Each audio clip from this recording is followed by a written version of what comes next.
Praise the Lord. Good morning everybody. இந்த காலை பொழுது உங்களை சந்திப்பதில் சந்தோஷம். எல்லாரும் go to YouTube, subscribe, Unshackled Ministry. ஆண்டவருடைய வார்த்தையை ஷேர் பண்ணுங்க. ஒரு நிமிடம் தலைகளை தாழ்த்தி ஜெபம் செய்வோம். தகப்பனே, இன்னைக்கு 7ஆம் முத்திரை உடைக்கப்படுகிறதை பற்றி நாங்கள் தியானம் பண்ண போறோம். ஆண்டவரே, ஒவ்வொருவருடைய இருதயத்திலும் நீர் இந்த 7ஆம் முத்திரை பற்றி பேசுங்க. காலம் சமீபமாயிற்று, நேரம் நெருங்கிருச்சு. ஆண்டவரே, நாங்கள் எடுத்துக்கொள்ளப்படத்தக்கதா நீர் எங்களுக்கு கிருபை செய்கிறார். உம்முடைய வசனம் எங்களுக்கு புரியவும் அதன்படி நாங்கள் நடக்கும் நீர் எங்களை செவைப்படுத்துகிறார். ஆமாம். இன்னைக்கு நம்ம பார்க்க போற வார்த்தை எதை பத்தி பார்க்க போறோம்னா 7ஆம் முத்திரை. நம்ம போன வாரம் பார்த்தோம், 6ஆம் முத்திரை உடைக்கிற வரைக்கும் போன வாரம் பார்த்தோம். 6 முத்திரைகள் உடைக்கப்பட்டது.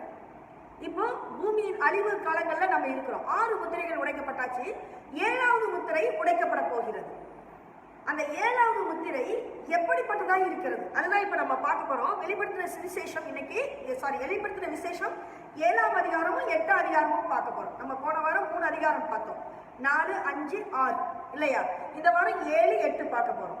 அதாவது 6 முத்திரைகள் உடைக்கப்பட்டதாயிற்று. 7ஆம் முத்திரை உடைக்கிறதுக்கு முன்னால ஒரு விஷயம் நடைபெறுது. அது யாருக்கு நடைபெறுது, எங்க நடைபெறுகிறது பாப்போமா? வெளிப்படுத்தின விசேஷம் 7ஆம் அதிகாரம் 1ஆம் வசனத்துல சொல்லப்பட்டிருக்கிறது. நான் படிக்கிறேன், கேளுங்க. இவைகளுக்கு பின்பு பூமியின் 4 திசைகளிலும் 4 தூதர்கள் நின்று பூமியின் மேலாவது சமுத்திரத்தின் மேலாவது ஒரு மரத்தின் மேலாவது காற்று அடியாதபடிக்கு பூமியின் 4 காற்றுகளையும் பிடித்திருக்க கண்டேன். இவைகளுக்கு பின்பு, இவைகளுக்கு பின்பு அப்படின்னா என்ன? எவைகளுக்கு பின்பு? எப்பவுமே இவைகளுக்கு பின்புனா நம்ம அதை தியானம் பண்ணணும், யோசிக்கணும். எதுக்கு பின்னால? 6 முத்திரைகள் உடைத்ததுக்கு பின்னால என்ன நடக்க போகுது அதுதான். 6 முத்திரைகள், 6ஆம் முத்திரை உடைக்கும் போது பூமியில மகா சங்காரம், மகா பேரழிவு நடக்கிறது. என்ன பெரிய அழிவு! பூமி அதிர்ச்சி, என்ன பயங்கரமான கோரமான சம்பவங்கள், அழிவுகள். மக்கள் அப்படியே பயத்துல உறைஞ்சு போயிடுவாங்க. 6 முத்திரையை உடைக்கும் போதே மக்களால தாங்கிக்க முடியாது. மக்கள் பேரழிவுல செஞ்சுக்கிட்டு இருப்பாங்க. இப்போ 7ஆவது முத்திரைக்கு வரும். இப்ப என்ன பண்றாங்கன்னா 4 தூதர்கள் 4 திசையில இருந்து காத்தை பிடிச்சு வச்சுட்டு இருக்கிறாங்க. புரியுதுங்களா? காத்து வீசக்கூடாதபடி பிடிச்சு வச்சுக்கிறாங்க. ஏன் அப்படி பிடிச்சு வச்சிருக்கிறாங்க? ஒரு சிறிய இடைவெளி எடுப்பதற்காக. எதற்காக இந்த இடைவெளி? யோசிக்கணும். எதற்காக இடைவெளி? ஆண்டவருடைய பிள்ளைகளுக்கெல்லாம் அவங்க இதுலயும் அந்த 666 முத்திரையை போடுறதுக்கு. புரியுதுங்களா? ஏதோ ஒரு காரியம் அங்க நடைபெற போகுது. அப்ப 2ஆம் வசனத்துல பாத்தீங்கன்னா இன்னொரு தூதன் வரான். ஒரு சிறிய இடைவெளி, இன்னொரு தூதன் வரான். என்ன? வெளிப்படுத்தின விசேஷம் 7ஆம் அதிகாரம் 2, 3 வசனங்களை படிச்சோம்னா 4 தூதர்கள் அந்த காற்றை பிடிச்சு வச்சு 4 திசையில இருந்து பிடிச்சு வச்சுக்கிறாங்க. அந்த சமயத்துல இன்னொரு தூதன் வரான். அந்த 4 தூதர்களை பார்த்து சொல்றான், கொஞ்சம் இருங்க, அழிவை கொஞ்சம் நிறுத்தி வைங்க, எனக்கு ஒரு சின்ன வேலை இருக்குது. 7ஆம் தூதன், அந்த இன்னொரு தூதன் சொல்றான், 5ஆவது தூதனா வந்தவன், எனக்கு ஒரு சின்ன வேலை இருக்கு அப்படிங்கிறான். அந்த 4 தூதர்கள் பிடிச்சு வச்சிருக்காங்க இல்லையா, இவங்களுடைய வேலை என்ன தெரியுமா? சமுத்திரத்தையும் பூமியும் அழிக்கிறது. அவங்க கையை எடுத்துட்டா போதும், பெரிதான அழிவு பூமிக்கு வந்துவிடும். அந்த அழிவு வர்றதுக்கு முன்னாலதான் இந்த தூதன் இங்க சொல்றான், கொஞ்சம் நிறுத்து, எனக்கு ஒரு சின்ன வேலை இருக்குது, அந்த வேலையை முடிச்சதுக்கு பிறகு நீ பண்ணு அப்படிங்கிறாப்ல. சரி, அது என்ன வேலை அப்படின்னு பார்த்தா முத்திரை போடணும். என்ன முத்திரை? இயேசு அந்த 7 முத்திரையை உடைக்கும் போதே இந்த பூமிக்கு 666 இலக்கம் வந்து விட்டது, நம்பர்ஸ் வந்துருச்சு. அந்த முத்திரையை எடுக்காத 2 பிரிவினர் இருக்கிறாங்க. புரியுதுங்களா? 2 பிரிவினர் இருக்கிறாங்க. 2 groups. ஃபர்ஸ்ட் குரூப் யாரு? யூதர்கள். இவங்க எடுக்கவே மாட்டாங்க, என்ன ஆனாலும் எடுக்கவே மாட்டாங்க 666. அப்ப இந்த சாத்தான் கண்ணிங்கா செயல்படுவான். எப்படி? நீங்க மாத்திரம் முத்திரை எடுக்க வேண்டாம், நீங்க மாத்திரம் எங்களுடைய இதை பின்பற்ற வேண்டாம், நீங்க மாத்திரம் எங்களுடைய சட்ட திட்டங்களுக்கெல்லாம் பணிய வேண்டாம். நீங்க சாதாரண எருசலேம்ல எப்பவும் ஜெபிக்கிற மாதிரி ஜெபிக்கலாம். அதாவது வஞ்சகத்தால் எடுப்பாங்க பாத்தீங்களா, அந்த மாதிரி இந்த சாத்தான் ரொம்ப வஞ்சகமா டீல் பண்ணுவான். இது யூதர்கள், ஏன்னா அவனுக்கு தெரியும் சாத்தானுக்கு யூதர்கள் தலைகீழ நின்னாலும் 666 எடுக்க மாட்டாங்க, முத்திரை போடவே மாட்டாங்கன்னு அவனுக்கு நல்லா தெரியும். அதனால இப்படி வஞ்சகமா அவங்கள ஒரு பிரிவினரா பிரிச்சு வச்சிருப்பான். இன்னொரு பிரிவினர் யார்? இன்னொரு பிரிவினர் மற்றவங்க, யூதர்கள் அல்லாதவர்கள். சபை எடுக்கப்படும் போது, ஆண்டவருடைய 2ஆம் வருகையின் போது கைவிடப்பட்டவர்கள். இந்த கைவிடப்பட்டவர்கள்ல பலர் இந்த முத்திரை எடுக்க மாட்டாங்க, சாத்தானோட முத்திரை எடுக்க மாட்டாங்க. அப்பதான் அவங்களுக்கு திருந்தணுங்கிற எண்ணமே வரும். ஐயோ, நம்ம தப்பு செஞ்சிட்டோமே, நம்ம பாட்டு நம்மளை குழப்பிக்கிட்டோமே. எத்தனை பேர் சொன்னாங்க ஆண்டோடைய வருகை வருது, நம்ம எல்லாம் எப்படி கிண்டல் விட்டோம், நம்ம எப்படி வாழ்ந்த வாழ்க்கையை அப்படியே வாழ்ந்துட்டு இருந்தோமே, கொஞ்சம் கூட திருந்தலையே, லஞ்சம் வாங்கிட்டே இருந்தனே, என் வேலையை நான் நல்லாவே செய்யலையே, சோம்பேறித்தனமா செஞ்சனே, நான் எதையுமே உருப்படியா செய்யலையே, இப்படி திருந்தாமையே வாழ்ந்துட்டனே, சபை எனக்கு ஆண்டவர் வரும்போது என்னை கைவிட்டுட்டாரு, ஆனாலும் இனியாச்சும் என் வாழ்க்கையை திருத்திக் கொண்டு என் வாழ்க்கையை நேர்படுத்தி என் வாழ்க்கையை செம்மைப்படுத்தி இனியேனும் இந்த சாத்தான் முத்திரையை நான் எடுக்க போவதில்லை என்று தீர்மானித்தவர்கள். இவங்க 2வது பிரிவினர், இவங்க எடுக்க மாட்டாங்க. இப்ப அந்தி கிறிஸ்து சொல்லுவான், 666 இலக்கத்தை எடு, அந்த 666 நம்பரை நீ வேர் பண்ணி ஆகணும், எடுத்தே ஆகணும் அப்படின்பான். அட்டி தாரியான தர்மடி கொடுப்பான், சித்திரவதைப்படுத்துவான். 7 வருடம் 7 years எப்படியோ கஷ்டப்பட்டு இவங்க எடுக்காம விட்டுட்டாங்கன்னா, பைபிள் பிரகாரம் இவங்க யாருங்க? நீதிமான்கள். ஆண்டவர் கொடுத்தார வெண்வஸ்திரத்தை, நீதிமான்கள். எவ்வளவு கொடூரத்திலையும் எவ்வளவு கஷ்டத்திலையும் அந்த 666 இலக்கத்தை எடுக்கலன்னா இவங்க நீதிமான்கள் ஆக்கப்பட்டார்கள். யூதர்களும் இப்படிப்பட்ட கிறிஸ்தவர்களுமே இந்த முத்திரையை எடுக்க மாட்டார்கள். எதுக்கு இந்த தேவதூதன் 4 தேவதூதர்கள்ட்ட கொஞ்சம் கொஞ்சம் வெயிட் பண்ணுங்கன்னு சொன்னது? இந்த முத்திரையை போடுறதுக்காக. ஆண்டவருடைய ஊழியக்காரர்கள் இப்பேற்பட்டவர்களுக்கு முத்திரையை போடுறது. ஏன்னா அவனுக்கு தெரியும் சாத்தானுக்கு இவங்கெல்லாம் முத்திரை எடுக்கலன்னா ஆண்டவருக்குன்னு ஊழியக்காரர்கள் ஆயிடுவாங்க. முத்திரையை போடுறதுக்காக வெளிப்படுத்துற விசேஷம் 7:4 இந்த இடத்துல தெளிவா சொல்லப்பட்டிருக்கிறது. 7:4 நான் உங்களுக்கு படிச்சு காட்டுறேன். முத்திரை போடப்பட்டவர்கள் தொகையை சொல்ல கேட்டேன். இஸ்ரவேல் புத்திரருடைய சகல கோத்திரங்களிலும் முத்திரை போடப்பட்டவர்கள் 1,44,000 பேர். எத்தனை பேர் கோத்திரத்துல? யூதர்கள் இஸ்ரவேல் கோத்திரத்தால் 12 கோத்திரம். இந்த 12 கோத்திரத்துல 1,44,000 பேர். யார் இவங்க? 12 கோத்திரத்தார்கள். அப்போ ஒரு கோத்திரத்துக்கு 12,000 விகிதப்படி பாத்தீங்கன்னா 12 கோத்திரத்துக்கு 1,44,000 பேர் வர்றாங்க. 5ஆம் வசனத்துல இருந்து 8ஆம் வசனம் வரைக்கும் 12 கோத்திர பெயர்கள் கொடுக்கப்பட்டிருக்குது. படிச்சு பாத்தீங்கன்னா தெரியும். அதுல முதல்ல யூதா கோத்திரத்துல இருந்து ஆரம்பிக்குது. ஆனா தான் கோத்திரம் அங்க இல்ல. நீங்க அந்த கோத்திரத்துல படிச்சு 12 கோத்திரத்துல தான் ஒரு கோத்திரம். 12 கோத்திரம் எப்படி உருவாச்சு நிறைய பேருக்கு நான் கிறிஸ்டியன்ஸ் தெரியாது. 12 கோத்திரம் எப்படி உருவாச்சுன்னா யாக்கோபுடைய பசங்க 12 பேர், அவங்க மூலமா தான் ஒவ்வொரு பையனும் ஒரு கோத்திரம். ஆண்டவரா ஒவ்வொரு பையனையும் செழிப்பா ஒரு கோத்திரமா உருவாக்குறாரு. சோ இதுல தான்கிறவரை காணும், தான் கோத்திரத்தை காணும். ஏன் தான் கோத்திரத்தை எடுத்து போட்டார்? நம்ம யோசிக்கணும். நியாயாதிபதிகள் 18:30 இந்த விஷயம் இருக்குது. ஜனங்க வனாந்தரத்துல 40 வருஷம் அலைஞ்சு திரிஞ்சு கஷ்டப்பட்டு கடைசி ஆண்டவர் வாக்குத்தத்தம் பண்ணப்பட்ட கானான் தேசத்தை கொடுக்கிறார். புரியுதுங்களா? யோசுவா ஒவ்வொருத்தருக்கும் ஒவ்வொரு கோத்திரத்துக்கு தேசத்தை பிரிச்சு கொடுக்கிறார். 1 தீமோத்தேயு 6:6 சொல்லப்பட்டிருக்கு, போதும் என்ற தேவ பக்திய ஆதாயம். இந்த போதுங்கிறதாங்க மனுஷனுக்கு கஷ்டம். என்ன எடுத்தாலும் போதாது போதாது போதாது, இதுதான் எல்லா தவறுக்கும் அடிகொள்றது. எனக்கு ஒரு வீடு பத்தாது 2 வீடு வேணும், எனக்கு ஒரு இது பத்தாது 2 வேணும். எத்தனை பெண்களுக்கு எத்தனை ஆண்களுக்கு ஆசைகள் இல்லையா? எனக்கு ஒரு மனைவி பத்தாது 2 மனைவி வேணும். இன்னைக்கு பெண்களே அப்படிதான் போயிட்டாங்க. ஒரு ஹஸ்பண்ட் பத்தாது 2 ஹஸ்பண்ட். இன்னைக்கு எல்லாம் சகஜமா போயிடுச்சு. நான் சொல்றது சிரிப்பா இருக்கு. இன்னைக்கு இதுதான் நடந்துட்டு இருக்குது. வீட்டுக்கு வீடு நாட்டுக்கு நாடு இதுதான் நடந்துட்டு இருக்குது. இன்னைக்கு அப்படி ஒரு பேராசை உலகத்துல மியூச்சுவல் அண்டர்ஸ்டாண்டிங் இல்ல, ஈஸியா செப்பரேஷன், இப்படிதான் நாடு போயிட்டு இருக்குது. ஆனா அழகா சொல்லப்பட்டிருக்கிறது, போதாது போதாது போதாது என்ற மனம். இதுதான் ரொம்ப கேடுகட்ட மனம். இதுதான் தான் கோத்திரத்துக்கு இருந்துச்சு. யோசுவா நாட்டை பிரிச்சு கொடுக்கிறான். தான் கோத்திரத்துக்கு ஒரு பகுதியை கொடுக்கிறாரு. இவங்க என்ன சொல்றாங்க? தான் கோத்திரம் நீங்க கொடுத்த பகுதி எங்களுக்கு பத்தாது, 11 கோத்திரமும் போதும்னு யோசிச்சு இந்த கோத்திரம் மட்டும் எனக்கு போதாது, என்ன பண்ணலாம்?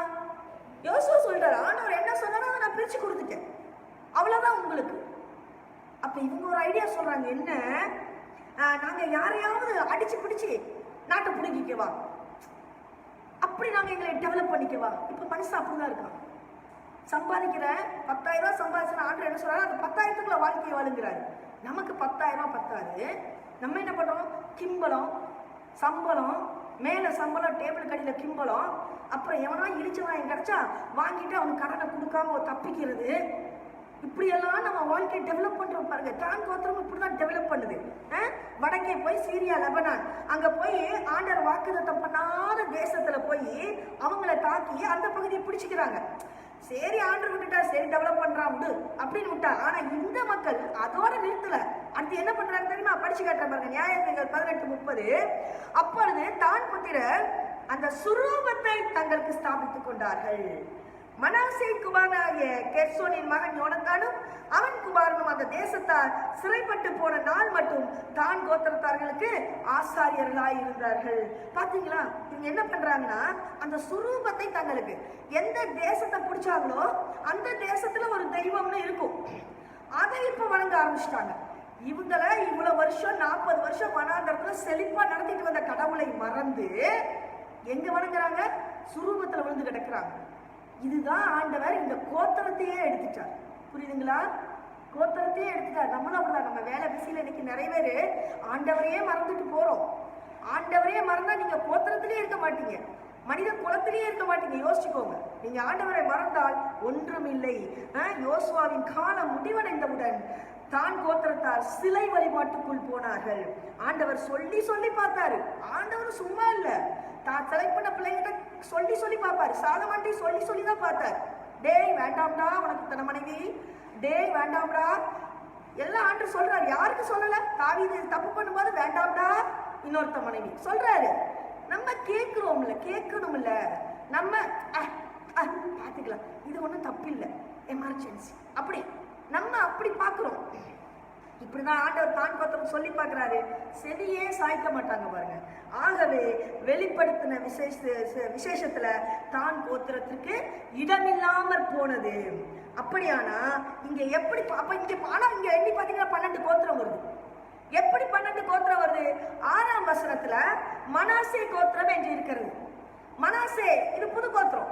இது யாருடைய மகன்? மனாசே யாருடைய மகன்? யோசேப்போட மகன். அப்போ யோசேப்போட 2வது மகன். முதல் மகன் தான் எப்ராயிம். எப்ராயிம் வந்து இதுதான் பெரிய கூட்டம். எப்ராயிம் கூட்டம் தான் பெரிய கூட்டம். எப்ராயிம் கோத்திரத்துக்கு தான் நீங்க யோசேப்பு என்று பெயரிடப்பட்டிருக்கிறது. எப்ராயிம் கோத்திரம் தான் யோசேப்பின் இது. அப்ப யாக்கோபுடைய 12 புத்திரர்கள் தானே கோத்திரங்களை உருவாக்க வேண்டும். ஆனா இது பாருங்க, அதே யாக்கோபுடைய 12 புத்திரர்கள் அந்த கோத்திரத்தை உருவாக்கியிருக்காங்க. எப்படின்னு கேக்குறீங்களா? ஆதியாகமம் 48:3-5 படிக்கிறேன், கவனமா கேளுங்க. யாக்கோபு யோசேப்பை நோக்கி, யாக்கோபு வந்து தன்னோட மகனாகி யோசேப்பை பார்த்து சொல்றான், சர்வ வல்லமையுள்ள தேவன் கானான் தேசத்தில் உள்ள லூஸ் என்னும் இடத்தில் எனக்கு தரிசனமாகி என்னை ஆசீர்வதித்து. யார் சொல்றா? யாக்கோபு தன்னுடைய மகனாகி யோசேப்பை பார்த்து சொல்றான், ஆண்டவர் எனக்கு தரிசனமாகி சொன்னாரு, நான் உன்னை பலுகவும் பெருகவும் பண்ணி உன்னை பல ஜனக்கூட்டமாகி உனக்கு பின்வரும் உன் சன்னதியிலே இந்த தேசத்தை நித்திய சுதந்திரமாக கொடுப்பேன் என்று என்னோட சொன்னார். இப்படி கர்த்தர் என்று சொல்லியிருக்காரு. உன்னுடைய கோத்திரத்தை நான் பல மடங்கு பெருக்கி பழகி தருவேன். அடுத்ததான் ஒன்னு ஆண்டு சொன்னான்னு சொல்றாரு பாருங்க. அதுதான் சொல்ற பாருங்க, நான் உன்னிடத்தில் எகிப்துக்கு வரும் முன்னே உனக்கு எகிப்து தேசத்திலே பிறந்த யோசேப்பை பார்த்து சொல்றான், உனக்கு எகிப்து தேசத்துல 2 குழந்தை பிறந்ததுலடா, அந்த 2 குமாரனும் என்னுடைய குமாரர். அப்ப யாக்கோபோட குமாரன் தானே, புரியுதா? அப்ப அதே 12 கோத்திரம். யாக்கோபுடைய குமாரர்கள் தான் 12 கோத்திரம். இப்ப யாக்கோபு என்ன சொல்றாரு? உன்னுடைய மகன் 2 பேரும் என்னுடைய மகன்கள். ரூபன் சிமியோன் என்பவர்களை போல எப்ராயிமும் மனோசேயும் என்னுடையவர்கள். அதனாலதான் 12 கோத்திரங்கிறது கரெக்டா வருது. இது பைபிள் புரியும். தான் அங்கே இல்லாவிட்டாலும் அதற்கு பதிலாக எப்ராயிம் மனாசே வந்தபடினால் 12 கோத்திரம் வருகிறது. புரிகிறதா? அடுத்ததா 9வது வசனத்துல இருந்து 17ஆம் வசனம் வரைக்கும் ஒரு சம்பவம் நடைபெறுது. வெளிப்படுத்தின விசேஷம் 7வது அதிகாரம் 9வது வசனத்துல இருந்து 17ஆம் வசனம் வரைக்கும். இந்த சம்பவம் நடைபெறுவது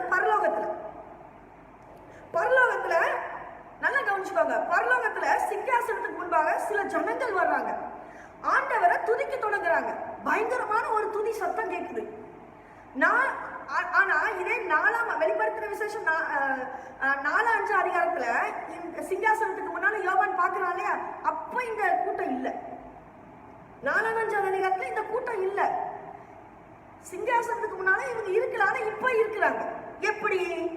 யோவான் இடத்துல உடனே அதுல 24 மூப்பர்ல ஒரு மூப்பர் கேட்கிறாரு, ஏப்பா வெள்ளை அங்கிகளை தரித்திருக்கிற இவர்கள் யார்?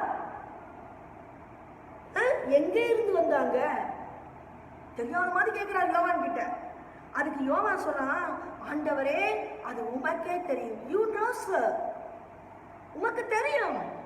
அப்பொழுது அப்ப மூப்பர் சொல்றாரு, இவர்கள் மிகுந்த உபத்திரவத்திலிருந்து வந்தவர்கள், இவர்கள் தங்கள் அங்கிகளை ஆட்டுக்குட்டியானுடைய ரத்தத்தாலே தோய்த்து வெளுத்தவர்கள். எப்படி பாருங்க, இவங்க எப்படி வந்தவங்க? மிகுந்த உபத்திரவத்தின் மத்தியில வந்தவங்க. ஆட்டுக்குட்டியானவர் சிந்தின, அதாவது இயேசு கிறிஸ்து சிந்தின ரத்தத்துல தங்களுடைய ட்ரெஸ்ஸை துவைச்சி வெளுத்தவங்க. எப்படி பாருங்க, தன்னுடைய பாவ கரைகளை 7 வருடங்கள். அப்படின்னா இவங்க யாருங்க? 7 வருடம் உபத்திரவ காலத்துக்குள்ளே கடந்து வந்தவர்கள் இவர்கள். 7 வருடம் பூமியில கைவிடப்பட்டாங்களே, கைவிடப்பட்டும் இனியாச்சும் என் வாழ்க்கையை திருத்திக்கிறேன் 7 வருஷம் சாத்தான் கிட்ட அட்டிப்பட்டு மிதிப்பட்டு, ஆனாலும் அந்த 666 எடுக்க மாட்டேன்னு சொல்லி வந்தாங்களே அவங்க. புரியுதா? அப்ப இவங்க யாரு? அந்த கிறிஸ்துவின் முத்திரையை எடுக்காதவர்கள். இவர்களை இயேசு கிறிஸ்து ரத்தத்தினாலே கழுவுகிறார். அதுதான் அர்த்தம் இவர்களுக்கு. ஆனா ஒரு விஷயம் என்னன்னா, இயேசு கிறிஸ்துவின் மனவாட்டியா இவங்க மாற முடியாது. அது சபை முதல் எடுப்பு வருது இல்லையா, அதுல போனவங்க தான் இயேசு கிறிஸ்துவின் மனவாட்டி. இவங்க மனவாட்டி ஆக முடியாது. அப்போ அந்த சந்தர்ப்பமே இவங்களுக்கு இல்ல. அப்ப இவங்க என்ன செய்ய? அப்ப இவங்க யாரு? இவங்க ஊழியக்காரர்கள், இயேசு கிறிஸ்துவுக்கு ஊழியம் செய்கிறவர்கள். அப்படியானால் என்ன செய்ய வேண்டும் இவர்கள்? 15வது வசனத்துல பாத்தீங்கன்னா, ஆனபடியினாலே இவர்கள் தேவனுடைய சிங்காசனத்திற்கு முன்பாக இருந்து இரவும் பகலும் அவருடைய ஆலயத்திலே அவரை சேவிக்கிறார்கள். சிங்காசனத்தின் மேல் வீற்றிருக்கிறவர் இவர்களுக்குள்ளே வாசமாயிருப்பார். அப்ப இவங்களுடைய வேலை என்ன? உபத்திரப்பட்டவர்களுடைய வேலை என்ன? இரவும் பகலும் அவரை சேவிக்கிறாங்க, ஆலயம் ஊழிய செய்றாங்க, துதிக்கிறாங்க. இதுதான் அவங்க வேலை. சோ இவர்கள் என்ன செய்ய போகிறார்கள்? பரலோகத்திலே ஆண்டவருக்கு ஊழியம் செய்ய போகிறார்கள். மனவாட்டியாக முடியாது. மனவாட்டிங்கிறது என்னது? அது ஒரு பெரிய அந்தஸ்து. கணவனுக்கு மனைவி என்பவள் ஒரு பெரிய அந்தஸ்து. புரியுதா? மனைவி தானே எங்க போனாலும் கணவன் யாரை கூட்டிட்டு போவாங்க? மனைவியை தான் கூட்டிட்டு போவாங்க. இது என் மனைவி. பெரிய இப்ப ட்ரம்ப் அதிபர் பதவியேற்றார், மனைவியோட தான் வந்தார். இப்ப பைடன் பதவியேற்றார், மனைவியோட தான் வர்றார், தாயோடு அல்ல. அந்த மனைவிக்கு தான் அந்த பெருமை. சொல்றது புரியுதா? அப்போ அந்த மனவாட்டி என்ற அந்தஸ்தை இவர்கள் இழந்து போனார்கள். அப்படி நம்ம இழந்துடக்கூடாது.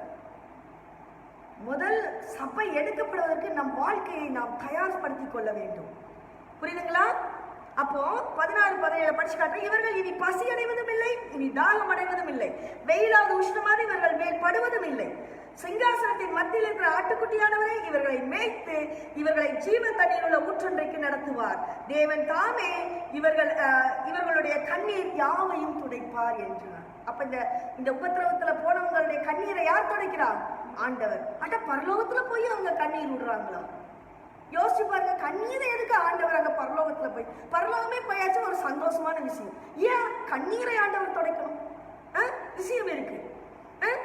எங்க இவர்கள் யார்? இவங்க சபையாக இருந்தவர்கள் எல்லாரும் ஆண்டவரை பத்தி கேட்கிறோம், திருந்துங்க திருந்துங்கன்னு நிறைய மெசேஜ் வருது. ஆனா இவங்க எப்படிப்பட்டவங்க? திருந்தாம குழப்பிட்டவங்க. எதெடுத்தாலும் வியாக்கியானம் பேசுறது, எதெடுத்தாலும் எகனைக்கு முகனையா பேசுறது. புரியுதுங்களா? எதை எடுத்தாலும் ஏன் இப்படி பண்ண மாட்டாரா, அப்படி பண்ண மாட்டாரா? நிறைய பேர் சொல்லுவாங்க, பரிசுத்த ஆவியில நான் ஒரு முறை ஒரு இதுல பார்த்தேன், பரிசுத்த ஆவியினால இட்லி வேக வைக்க முடியுமான்னு ஒரு வால்ல எழுதி இருக்குது. ஆண்டவர் பைபிள் என்ன சொல்லப்பட்டிருக்கு? நீ எதை பழித்தால் மன்னிப்பு இருக்கு, ஆனா பரிசுத்த ஆவியினருக்கு எதிராக பேசப்படும் வார்த்தைக்கு மன்னிப்பே இல்லை. இதை புரியாத ஒரு மடைய எழுதி போட்டிருக்கிறான். நான் பார்த்துட்டு, ஆண்டவரே அறியாது இவன் செய்தான், அறியாது செஞ்சாலும் தப்பு தானே, நியாய தீர்ப்பு முன்னாடி நின்றுதான் ஆகணும். நமக்கு ஒரு விஷயம் தெரியலன்னா எதுக்குங்க அதை போய் எழுதிட்டு இருக்கணும்? அப்ப கொழுப்பு, திமிரு, அதுதான். அப்ப அந்த திமிருக்கான தண்டனை கண்டிப்பா உண்டு. புரியுதுங்களா? அதனால நம்ம எதை எடுத்தாலும் வியாக்கியானம் பேசிட்டு நம்ம வாழ முடியாது. ஒருத்தவங்க சொல்லுவாங்க, எம்மா இப்படி உன் வாழ்க்கையை ஆண்டுக்குள்ள நடத்திக்கோ, வந்துட்டாங்க அட்வைஸ் பண்றது. இதுகளுக்கு என்ன வாழ்ந்து முடிச்சிருச்சு. நம்ம கிட்ட வந்து இந்த என் பிள்ளைகளாம் சொல்லுங்க, ஐயோ இதுகளுக்கு வாழ்ந்து முடிச்சுட்டு அருவம் வந்துருச்சு பாரு, ஓடுவாங்க. அறுத்து தள்ளிடும் தெரியுமா, கழுத்துல ரத்தம் வந்துடும். உங்க வாழ்க்கையில கைவிடப்பட்டு ரத்தம் வரக்கூடாதுன்னு தான் இப்ப நாங்க ரத்தம் சிந்துற அளவுக்கு நாங்க அட்வைஸை கொடுக்கணும். சபை எடுத்துக்கொள்ளப்பட்ட பிறகு இங்க யாருமே இருக்க மாட்டாங்க, பைபிளே இருக்காது, பைபிள் வசனம் போதிக்கிறதுக்கு யாருமே இருக்க மாட்டாங்க. ஏன்னா சாத்தான் வந்துடுறான். நீ பைபிளே திறக்க முடியாது, பைபிள் வசனம் கேட்க முடியாது. நீ கேட்கணும் நினைச்சாலும் உன் காதுல விழாது. ஏன்னா காதுல பைபிள் வந்துருச்சுன்னா சாத்தான் நாங்க வந்து உங்களை போட்டு தள்ளிடுவோம். ஆண்டவர் இயேசு இருக்க மாட்டார் பூமியில, கடவுளே இருக்க மாட்டாங்க பூமியில. நீ யார கூப்பிட போற? விண்ணகத்துக்கு எட்டாது நீ கூப்பிடுறது. நீ சித்திரவதை பட்டாலும் யாரும் உன்னை பக்கம் வரமாட்டாங்க. அந்த ஒரு உலகத்துக்கு தள்ளப்பட போகிறோம் நாம். ஆனா நம்ம என்ன பண்றோம்? நிறைய கொழுப்புவாய் நிறைய பேரு. நான் கிறிஸ்டியன்ஸ் தான் தாக்குறேன், நான் வேற யாரையும் சொல்றதுக்கு எனக்கு ரைட்ஸ் இல்ல. பைபிள் படிக்கிற உங்களை பார்த்து தான் நான் தாக்கிட்டு இருக்கிறேன். பைபிள் படிக்கிற நீங்க நேர்த்தியா உங்க வாழ்க்கையை பண்ணிக்கோங்க. ஏன்னா உங்க கரத்துல பைபிள் கொடுக்கப்பட்டிருக்கு. ஒரு மனிதன் எப்படி வாழணுங்கிறத ஈச் அண்ட் எவ்ரிதிங் ஒவ்வொன்றும் ஆண்டு சொல்லி இருக்கிறார். ஆனா 7 வருட உபத்திரவ காலத்துல கஷ்டங்களை சகித்துக் கொண்டு ஆண்டவருக்காக வாழ்ந்தவர்கள் இவர்கள் பரலோகத்திலே ஆண்டவருடைய ஊழியக்காரராய் இருப்பார்கள், மனவாட்டியாய் இருக்க முடியாது. மனைவிங்கிற அந்தஸ்தோடு இருக்க முடியாது இல்ல. அப்ப இவங்களுக்கு கண்ணீர் தானே. 7 வருஷம் இத்தனை கஷ்டப்பட்டு ரத்தத்தை சிந்தி சாத்தானோட இவ்வளவு கொடுமையை தாங்கி மேல போன ஆண்டவருக்கு மனவாட்டியா இல்லை. இப்படி இருக்கிறோம் ஊழியக்காரங்களா, எப்படி இருக்கிறோம் ஊழியக்காரங்க, அது ஒரு கண்ணீர் தானே.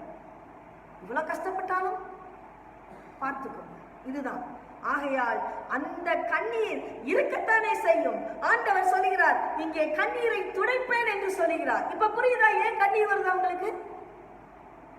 கிறிஸ்தவர்களாக சும்மா வாழ்ந்தால் போதாது, சரியாக பைபிள் ரீட் பண்ணணும், சரியாக ஜெபிக்கணும், ஆண்டவரை நோக்கி கண்ணீர் விட்டு கதறணும். ஒவ்வொரு நாளும் விண்ணப்ப ஜெபம் எடுக்கணும், துதியை சொல்லணும், ஆண்டரை துதிச்சுக்கிட்டே இருக்கணும், முறுமுறுத்துட்டே இருக்கக்கூடாது.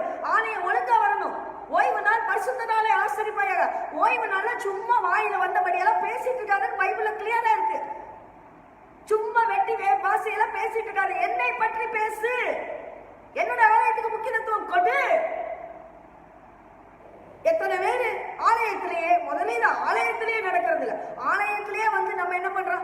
அவன் ட்ரெஸ் நல்லா இருக்கு பாரு, இவன் ட்ரெஸ் நல்லா இருக்கு பாரு, ஏன் அந்த பையனை பாரு, ஏன் அந்த கேர்ளை பாரு, ஏன் பொம்பளை போது பாரு. எத்தனை பேர் ஆலயத்துல இப்படி கண்ண பாமாலை அங்க போயிட்டு இருக்கும் பாருங்க. அருமையான வார்த்தைகள், அந்த சாங்கோட லிரிக்ஸ் எல்லாம் பாத்தீங்கன்னா அத்தனை அழகா இருக்கும். என்னைக்காவது அந்த வார்த்தைகளை உள்ளார பூந்து நம்ம போய் பார்த்துக்கிறோமா? செல்ல எத்தனை பேர் கையில வச்சு நோண்டிட்டு இருக்கிறீங்க? கால் இம்பார்ட்டன்ட் கால். என்னங்க இம்பார்ட்டன்ட் கால் சர்ச்சில்? என்ன செத்து போனாங்க நியூஸ் வந்துருமா? அந்த நியூஸ் வரும்னு எதிர்பார்த்துட்டு செல்ல ஆன் பண்ணி வச்சா உனக்கு அப்படிதான் வரும். என்ன நம்பிக்கை இல்ல ஆண்டு மேல உனக்கு? நம்பிக்கை இல்லாத வாழ்க்கை. நம்பிக்கை தான் கடவுள். நம் கடவுள் நம்பிக்கைக்குரியவர். நீ நம்பினா ஒரு கைவிடாத தேவன். சும்மா சொல்லிட்டு போறது. ஒரு செல்லுல கூட இது இல்லை, ஒழுங்கு இல்லை. தசமபாகம் காணிக்க, நம்ம தசமபாகம் காணிக்க ஆண்டவருக்கு கொடுக்கணும், ஏழைகளுக்கு கொடுக்கணும். உபவாசம் சரியா இருக்கணும். சும்மா வயிற்ற பட்டினி போட்டுட்டு இருக்கிறதுக்கு பேர் உபவாசம் இல்லை. நேரத்தையும் காலத்தையும் ஆண்டவருக்கு கொடுக்கணும். சும்மா அவன் சாகணும் இவன் சாகணும் இருக்கிறதுக்கு பேர் உபவாசம் இல்லை. நன்மை, ஆண்டவருடைய நாம மகிமையுடைய ஒரு நன்மை நடப்பதற்கு நீ ஆண்டவருடன் இருந்து உன்னை வருத்தி வேண்டுமானால் அதுவே உபவாசம். கிறிஸ்தவ வாழ்க்கை வேத வசனத்தின்படி அமைத்துக் கொள்ளப்பட வேண்டும். சபை எடுத்துக்கொள்ளப்படும் போது நாம் எடுத்துக்கொள்ளப்படாவிட்டால் நாம் வாழ்ந்த வாழ்க்கை அர்த்தமற்றதாகி போய்விடும். ஒவ்வொரு நாளும் நம்முடைய நாட்களை ஜாக்கிரதையா கழிக்கணுங்க. ஆனா நாம எப்படிப்பட்டவர்களா இருக்கணும்னு ஆண்டவர் சொல்றாரு பாருங்க. எடுத்துக்கொள்ளுங்க ஏசாயா 57:11. இப்ப ஜஸ்ட் ஒரு 2-3 வசனம் உங்களுக்காக ரீட் பண்றேன். ஏசாயா 57:11 ஆண்டவர் நம்மளை எப்படி சொல்றாரு பாருங்க. நீ யாருக்கு அஞ்சி பயப்படுகிறாய்? நீ பொய் சொல்லுகிறாயே. மனுஷனுக்காக நீ பொய் சொல்ற, ஆனா அங்க உண்மையை நீ சொல்லல. ஆண்டவருக்கு நீ பயப்படல. அதான் சொல்ற, நீ பொய் சொல்லுகிறாயே, நீ என்னை நினையாமலோ உன் மனதிலே வைக்காமலும் போகிறாய். நான் வெகு காலம் மௌனமாய் இருந்தேன். நீ மனசுல வைக்கலடா, ஆனா நான் ரொம்ப நாள் அமைதியா இருந்தேன். அந்த அமைதியை நீ தப்பா புரிஞ்சுக்கிட்ட. நான் மௌனமாய் இருந்தேன் அல்லவா, ஆகையால் எனக்கு பயப்படாதிருக்கிறாய். நான் ரொம்ப அமைதியா இருக்கேன், நீ பயப்படாம இருக்கிற. கடவுள் தானே பார்த்து கொள்ளலாம் என்று இப்படிப்பட்டவனாய் நீ உன் வாழ்க்கையை தள்ளி கொண்டு இருக்கிறாய். எரேமியா 4:22 சொல்றாரு பாருங்க. ஆண்டவர் எப்படியெல்லாம் சொல்றாரு பாருங்க. நம்மளை மாத்திக்கணுங்க. நம்மளை மாத்திக்கலன்னா வேஸ்ட். 4:22 சொல்லப்பட்டிருக்கிறது. அழகா சொல்றாரு பாருங்க. அவர்களுக்கு உணர்வே இல்லை. யாருக்கு? உங்களுக்கு எனக்கும் உணர்வே இல்லை. பொல்லாப்பு செய்ய அவர்கள் அறிவாளிகள். ஒருத்தருக்கு தீங்கு செய்யணும்னா நம்ம பிரெயினை எவ்வளவு யோசிக்கிறோம் பாருங்க. ரொம்ப அறிவா யோசிச்சு செயல்படுத்துறோம். அவர்கள் அறிவு நன்மை செய்யவோ அவர்கள் அறிவில்லாதவர்கள். நல்லது செய்யணும்னா அப்படியா எனக்கு தெரியலையே. எப்படி சொல்றான்? அப்படியா எனக்கு தெரியலையே. நன்மை செய்யணும்னா இப்படி சொல்றோம். வீட்டுல ஒரு பிள்ளை இருக்கும், அனாதையாட்ட தத்து பிள்ளையாட்ட தித்து பிள்ளையாட்ட இருக்கும், திக்கட்ட பிள்ளையாட்ட இருக்கும். அதுக்கு ஒரு வாய் சாப்பாடு கொடுக்கணும்னு தெரியாது பாருங்க இருக்கிறவங்களுக்கு. அது தெரியாது. ஆனா கெட்ட விஷயம்லாம் செய்யணும்னா பாருங்க மூளை அப்படி யூஸ் பண்ணுவாங்க பாருங்க. ஆண்டவர் தெரியாது நினைச்சீங்களா? அது அவர் அழகா அதெல்லாம் நீ எல்லாம் மனுஷன், நீ இப்படியெல்லாம் இருக்கிற எனக்கு தெரியும்டா, அதான் சொல்லி போட்டிருக்கேன் பாரு. எரேமியால எடுத்து படிச்சு பாருங்கிறாரு. புரியுதா? எரேமியா 5:28 பாருங்க. அவருடைய சில விஷயங்களா சொன்னா நமக்கே துன்மார்க்கனுடைய செயல்களை கண்டிக்காமல் விடுகிறார்கள். நிறைய ஃபேமிலியில பிரச்சனை வரும்னு அவன் கெட்டவனா இருப்பான். நமக்கு எதுக்கு வம்பு? நம்ம சொன்னா அவன் அப்புறம் அந்த ரிலேஷன்ஷிப்பே கட் ஆயிடும். எத்தனை ஃபேமிலியில எப்படி இருக்கிறீங்க? தப்புன்னு சொல்லாம தப்புன்னு சொன்னா என்ன பண்ணுவாங்க? உங்களைய வேண்டாம்பாங்க. சொல்லட்டுமே. தப்புன்னு சொல்ற பழக்கம் நமக்குள்ள இல்ல. துன்மார்க்கனுடைய செயல்களை கண்டிக்காமல் விடுகிறார்கள். மேலோட்டமான வாழ்க்கை. நம்மளுக்கு எதுக்கு இந்த வம்பெல்லாம்? நம்மளுக்கு பிரச்சனை இல்லாம இருந்தா சரி. எத்தனை பேர் இப்படி விலகி போறீங்க? தப்பை என்று சொல்லாம. திக்கற்றவனுடைய வழக்கை விசாரியாமல் தாங்கள் மாத்திரம் ஆளுகிறார்கள். திக்கற்ற பிள்ளை ஏதாவது குழம்பிட்டு இருக்கும் பாருங்க, விசாரிக்கவே மாட்டாங்க. அம்மா நம்ம வாழ்ந்தா போதும், நமக்கு எதுக்கு பிரச்சனை? எத்தனை பேர் குடும்பத்துல இப்படி வாழ்றீங்க? எளியவர்களின் நியாயத்தை தீரார்கள். ஒரு எளியவன் இல்லாதவன் வறுமையில இருக்க உங்ககிட்ட சொல்லுவான், இந்த மாதிரி எனக்கு ஆகி போச்சுங்க. அப்படியா? கதை கேட்கிற மாதிரி கேட்டுட்டு போறோம். பின்னாடி அவன் உங்ககிட்ட சொல்றான், கதை கேட்கறக்கா? நீங்க கதையை கேட்டு காதுக்குள்ள போட்டு இன்னொருத்த சொல்றதுக்கா? எப்படி வாழ்றீங்க பாருங்க கிறிஸ்டியன்ஸ். எரேமியா நிறைய விஷயங்கள் இதெல்லாம் நீங்க யோசிச்சுக்கோங்க. அதுக்கு தான் நான் கொஞ்சம் வசனங்களை ஆட் பண்ணிருக்கேன். எரேமியா 49:4-5 படிச்சீங்கன்னா, எனக்கு விரோதமாய் வருகிறவன் யார் என்று சொல்லி உன் செல்வத்தை நம்பின சீர்கெட்ட குமாரத்தியே. பாருங்க, குமாரத்தியை தான் சொல்லியிருக்கிறாரு. அப்படின்னு என்ன அர்த்தம்? ஆண்டவருக்கு எல்லா குமாரத்தி, அதாவது மணவாட்டி. அந்த ஆங்கிள் எருசலேமை பார்த்து குமாரத்தி அவர் அப்படி சொல்றாரு. என்ன? உன் செல்வத்தை நம்பின சீர்கெட்ட குமாரத்தியே. எப்படி ஆண்டு சொல்றாரு பாருங்க. சீர்கெட்ட குமாரத்தி, சீர்கெட்டவளே. எவ்வளவு ஷார்ப்பா சொல்றாரு பாருங்க. உன் பணத்தை நம்பிட்டு இருக்கிறியா சீர்கெட்டவளே? திருப்பி சொல்லி போட்டு பாருங்க, எவ்வளவு அசிங்கமா இருக்குது உங்களுக்கு எனக்கும். சீர்கெட்டவளே, உன் செல்வத்தை நம்பி இருக்கிற சொல்றாரு. இதோ உன் சுற்றுப்புறத்தார் எல்லாரும் உன்மேல் திகில் வர பண்ணுவேன். நீ இப்படி வாழ்ந்துட்டு இருக்கியா உன் செல்வத்தை நம்பி? உன் சுற்றுப்புறத்தார் உன்னை சுற்றி இருக்கவங்க மூலமா உனக்கு ஒரு திகில் வந்துட்டு இருக்கும் லைஃப்ல. எப்ப பாரு திகிலா இருக்கும். அவன் என்ன சொல்லுவாளோ, ஐயோ இவ சொன்னா என் லைஃப் போயிடுமே, என் புருஷனுக்கு இப்படி சொன்னா என்ன ஆகுது என் லைஃப்.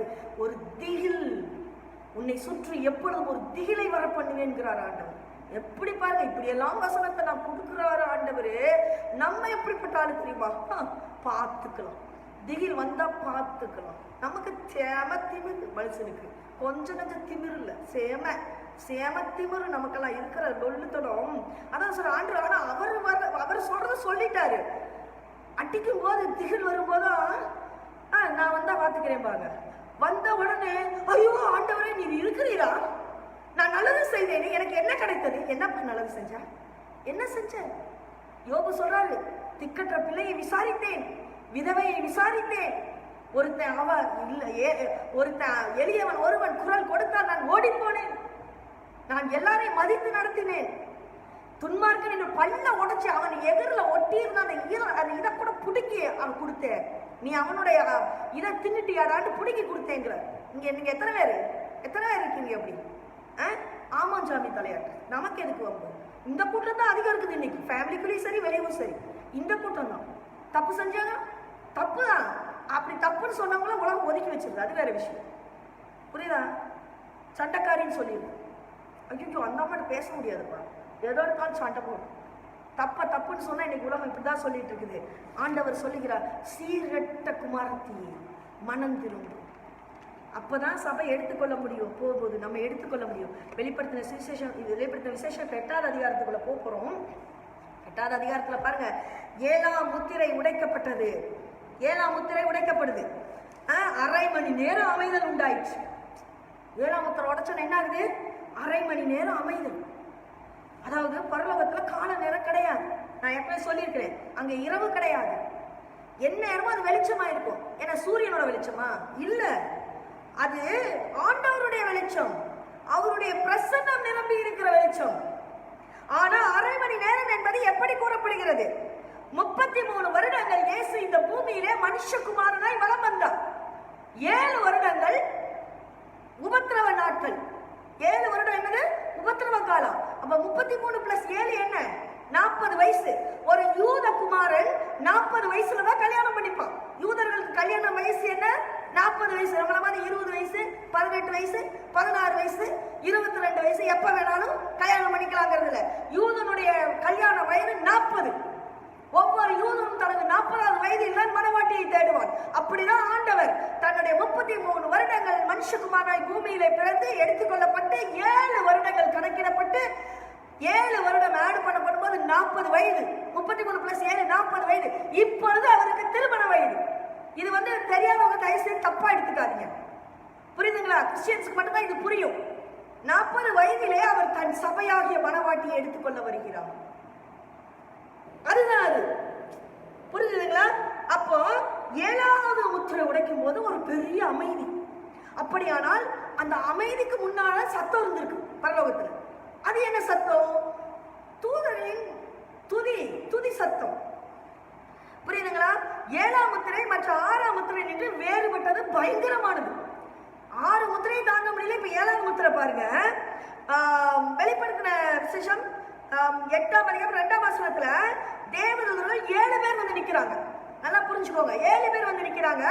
அவங்க கரங்கள்ல 7 எக்காலம் கொடுக்கப்படுகிறது. இதன் அர்த்தம் என்ன? இயேசு கிறிஸ்து இந்த 7 தூதர்களோட பூமியில யுத்தம் பண்ண போறார். அதான்.